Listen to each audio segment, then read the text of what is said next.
Hi, I hope all is well with you and that you're staying safe. This has been a very difficult week. We're still reeling from the news of the sudden passing of Rabbi Chaim Kanievsky, Zecher Tzadik Livracha, the undisputed Gadol Hador. And unfortunately, there doesn't seem to be anyone right now who is able to replace that individual and that title.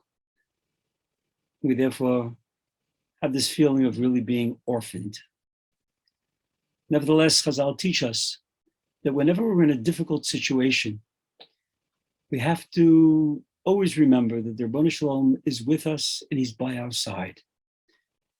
And that we have to look for the hug, because in every situation, even in difficult situations, and perhaps especially in difficult situations, the difficult situation comes with a hug. We have to be able to find that hug in this particular situation. This week's Parsha, Parshas Parah, we lay in Parshas Shimini. And towards the end of the Parsha, we're taught about those animals and fowls and fish that we're allowed to eat and those that we're not allowed to eat. And there's one particular bird called the Hasidah that we're not allowed to eat. And it's loosely translated as the stork. And Rashi explains that the unique name for it, Hasidah, comes from the shoresh, the root chassid, which means righteous, which means giving. And Rashi explains that the reason why it is called a chasidah from the word chasid is that it shares its food with all of its species. And the obvious question that Chazal then ask is, well, if it's such a righteous bird, why is it not kosher? It should be kosher. And they explain that although in certain respects it is righteous, it only shares with its own species, not with any other bird.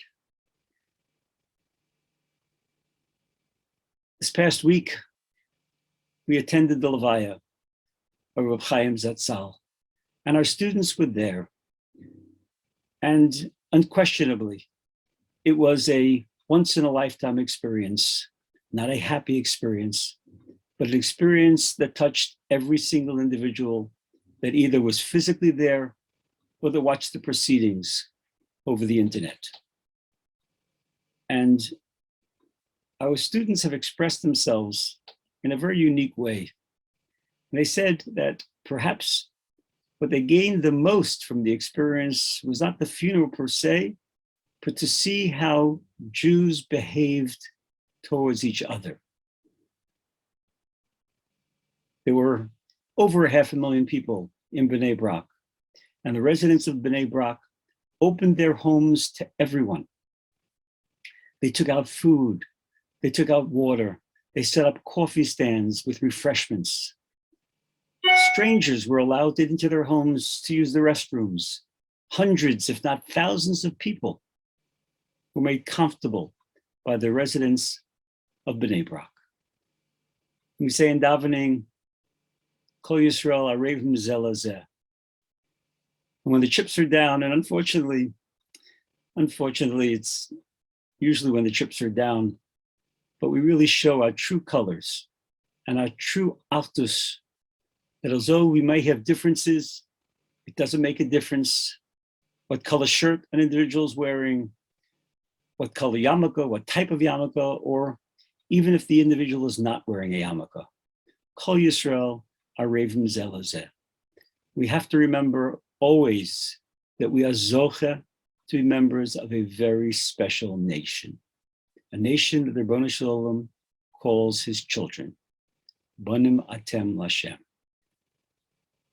And although we're living in difficult times, we're living at the moment without a Gadol Hador, we have the Ribono Shel Olam. He cares for us, he loves us, and Amir Hashem, he will continue to protect us. So So we have to look at the brighter side to know that the sun will come up tomorrow and we will continue. But we have to do our share. We have to realize that although we cannot replace Reb Chaim, but we can do our share to add as much light as we possibly can to the world. Have a wonderful day and a meaningful Shabbos.